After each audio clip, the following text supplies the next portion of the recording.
In this lesson, I'm going to talk about scaling your winning products in eBay store. So with that said, let's get already started. So there is three main things that we are going to be following alongside in this lesson.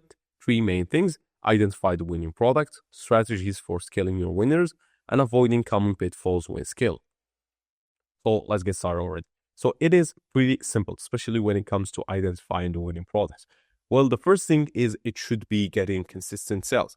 As we have previously mentioned right here, that the products, if it's getting 10 to 30 sales in 30 days, we would take it from other sellers, where it's the same case for us. We will take our own product from our own selling in eBay if it's doing this same metrics, 10 to 13 days right here. And also if the products form a broad niche, for example, if the niche is not very limited, especially right here, we will take it from the product niche, as I explained in the previous lesson about niches.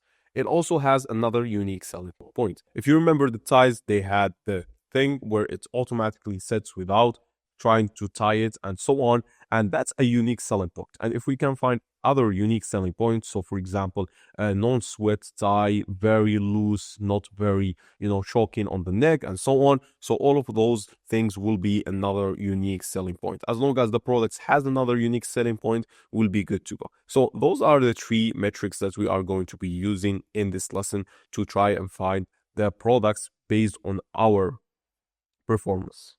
So let's look at an example right here. We've got this eBay store. So you can see that this eBay store is in the niche of medical products, and we can see that there's a lot of products right here. But for example, if we take this product right here, it's itch relief. So we know that. So this is also pain relieving. So this is the same kind of niche, kind of category, and he's going for other types. So for example, this is for cleansing, this is for the scalp, and this is, for example, for people that have problem with nail biting and so on. So this is also right here. You can see oral pain gel soft brush. So it's for avoiding pain. So he has a theme that he's going alongside with all of those, which is the theme of being pain relieving and so on. And we can go down and we will find also other things. So for example, we will find products for cleaning, as you can see right here. We will find products for teeth. We will find again pain relieving, as you can see right here, another product for pain relief, and a lot of other products that are of similar categories. So what this person is doing is most likely is that they're posting products from the product research strategy, are finding the right supplier, they're putting the product, they're getting some success with that specific products, and in that period, they see if the product is getting 10 to 30 sales in 30 days, if the product from a broad niche, which is obviously it is for that guy, it was basically pain relief. So it made a lot of sense for him to keep going for that category once again and again and again and again. And he's just basically built a library of successful products. As you can see, this person right here has 1.75 million items sold, and it's just going very, very well for him. That's because he has been working on the products that have got him the most success. So that's going to be the same thing for you as well. Whenever you see that a product is doing extremely well, you try to find something that has, as I said, again, you need another unique selling point, which is basically, again, it's pretty simple. If the color is different, that could be another unique selling point. If the product has another use case, so for example, for the ties, it could be for business meetings, it could be also for maybe church, it could be for something like that. So that would be another unique selling point. Think of unique selling point, just what would people use that product for. So, and then you would come up with literally infinite ideas when it comes to this type of products.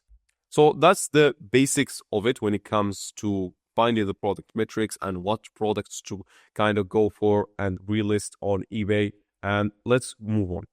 So as I was saying, we have consistent sales, and then the second thing is profit margins. The product must have very good profit margins. Otherwise, the parent or the child of that product would not have also other profit margins, so it would not be very, very good for our time. We might go for less profit margins at the start, but once we start scaling and once we start doing very well, we would like to go for more profit margins. So that's just nonsense if we keep going for less profit margins, especially if we're talking less than 10%.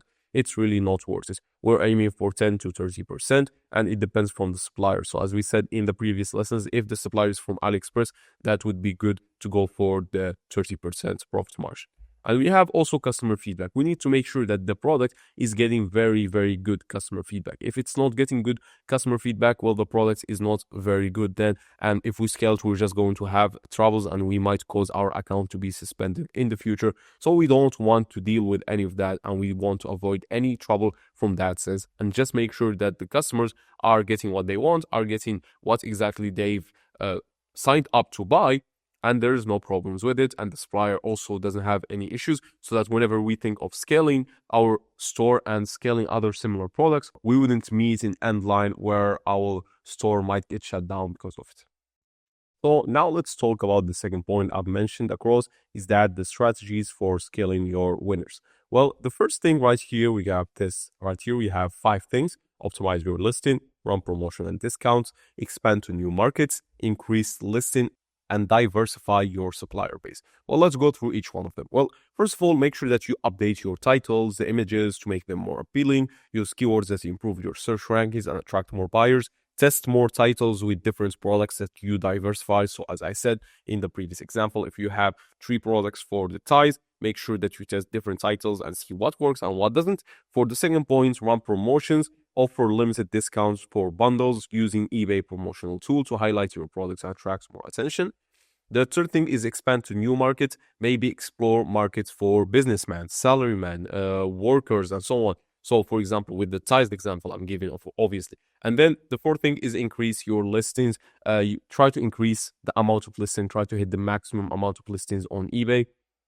Also, if you hit the amount maximum of listing on eBay and you are doing very well, then try consider buying the eBay store subscription that will increase your limits or make it cheaper to list items. And then lastly is diversify your supplier base. Don't be afraid to test with other suppliers, but if you have a supplier that actually can handle your volume and can do very, very well with you, then that's the diamond supplier. I would keep him, but I would keep a supplier else that I might know and just keep the contact with him if in case something goes wrong. So yeah, diversifying your supplier base and not being required with one or limited with one supplier is essential as well for scaling. Moving on to the last point of this lesson is avoiding common pitfalls when scaling. So there are 4 common pitfalls that might occur to you. The first one is running out of stock, and that the supplier doesn't run out of stock in your case. As I said, that's why you need to diversify your supplier base and not be limited by one.